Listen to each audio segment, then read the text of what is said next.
Hello বন্ধুরা, আমরা আজকে দেখতে যাচ্ছি আলিপুরদুয়ারের যুবসংঘ কালীবাড়ির দুর্গা মণ্ডপ। তো আমরা চলে আসলাম এই যে ওভারব্রিজ, এটা ছিন্নমস্তক মন্দির থেকে উপরের দিকে চলে আসলাম আমরা। যে সামনে দেখা যাচ্ছে সব প্যান্ডেলের, এগুলো সব লাইটিংয়ের জন্য প্যান্ডেল। বৃষ্টিতে রাস্তা ভিজে গেছে, তো আমাদের শরীরও ভিজে গেছে বৃষ্টিতে, কিন্তু করার কিছু না, যেতেই হবে।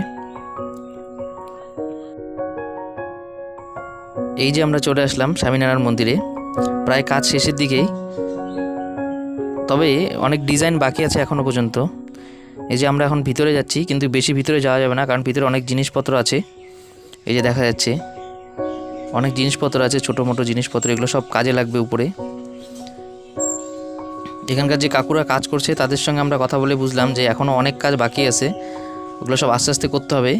কিন্তু বৃষ্টির জন্য ওরা উপরে উঠতে পারছে না, কেননা বাঁশগুলো সব পিছলা হয়ে গেছে, বৃষ্টিতে ভিজে গেছে সব।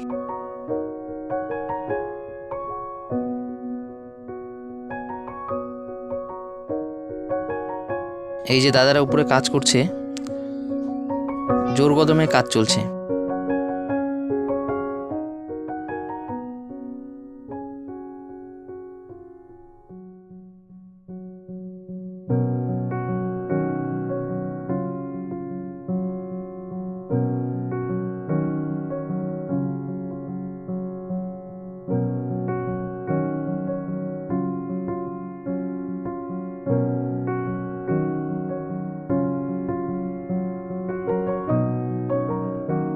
উপরের চূড়াগুলো এখনও বাকি আছে, সেই চূড়াগুলো এখনও তোলা হয়নি, কেননা কমপ্লিট হয়নি সম্পূর্ণ কাজ।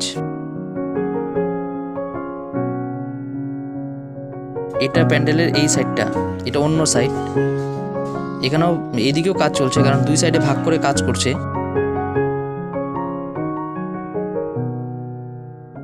এই যে জোর কদমে কাজ চলছে পুজোর। বৃষ্টিতে যাতে শরীর ভিজে না যায়, এর জন্য প্লাস্টিক গায়ে দিয়ে নিয়েছে।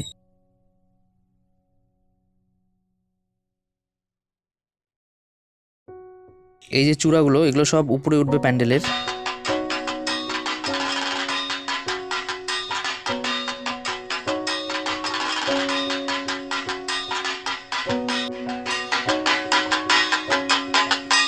যে আমাদের কালী মায়ের মন্দির, নিউ যুবসংঘ কালীবাড়ি, জংশন, আলিপুরদুয়ার। তো এরকম ভিডিও পেতে তোমরা অবশ্যই চ্যানেলটিকে সাবস্ক্রাইব করে রাখো। ধন্যবাদ বন্ধুরা।